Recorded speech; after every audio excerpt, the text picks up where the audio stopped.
तो हमारा अगला शब्द है प्रॉबिटी। अब ये है क्या? ये एक नाउन है, यानी कि एक संज्ञा, और इसका मतलब है ऐसी क्वालिटी जिसमें हो मजबूत नैतिक सिद्धांत, मतलब पूरी कंप्लीट ऑनेस्टी और डिसेंसी। बिल्कुल आसान शब्दों में कहें ना, तो ये सच्चाई और एक अच्छे कैरेक्टर की निशानी है। तो इसको यूज कैसे करें, है ना? चलिए एक एग्जाम्पल देखते हैं। सेंटेंस है, द जज was known for her unwavering probity, ensuring that every decision was fair and just. इसका मतलब क्या हुआ? मतलब ये कि जो जज थी वो अपनी अटल ईमानदारी के लिए जानी जाती थी। उनकी इसी प्रॉबिटी की वजह से उनका हर फैसला बिल्कुल फेयर और जस्ट यानी निष्पक्ष होता था। तो यहाँ प्रॉबिटी उनके कैरेक्टर की सच्चाई और उसकी मजबूती को दिखा रहा। अच्छा, एक और एग्जाम्पल देखते हैं, इस बार थोड़ा अलग, फाइनेंस से जुड़ा हुआ।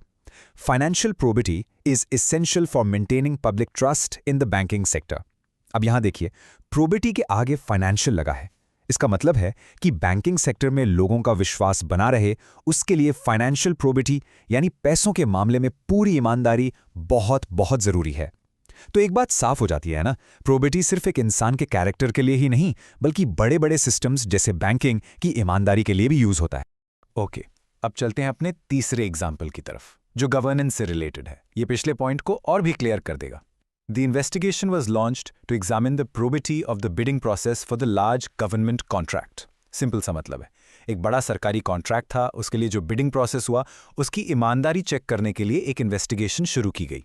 तो देखा आपने, यहाँ प्रोबिटी ये इंश्योर करने के लिए यूज हुआ है कि पूरा का पूरा प्रोसेस फेयर था या नहीं, उसमें कोई करप्शन तो नहीं हुआ। और हाँ, ये शब्द प्रोबिटी आपको न्यूज़ हेडलाइंस और ऑफिशियल रिपोर्ट्स में बहुत मिलेगा।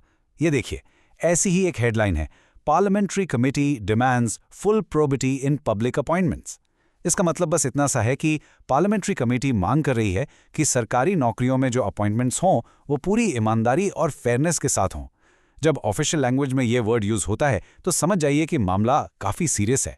चलिए अब प्रॉबिटी के कुछ सिनोनिम्स यानी इसके जैसे ही मीनिंग वाले शब्दों को देखते हैं। रेडी? ये रहे इंटेग्रिटी, ऑनेस्टी, अपराइटनेस, वर्च्यू और रेक्टिट्यूड। इन सब का मतलब भी कहीं ना कहीं ईमानदारी, सच्चाई और अच्छे कैरेक्टर से ही जुड़ा है। सोच लीजिए, ये सब प्रॉबिटी के कजिन्स। और अब सिनोनिम्स देख लिए तो एंटोनिम्स यानी इसके उल्टे शब्दों की बारी। ये हैं करप्शन, डिसऑनेस्टी, डिसीट, इमोरलिटी और इनइक्विटी।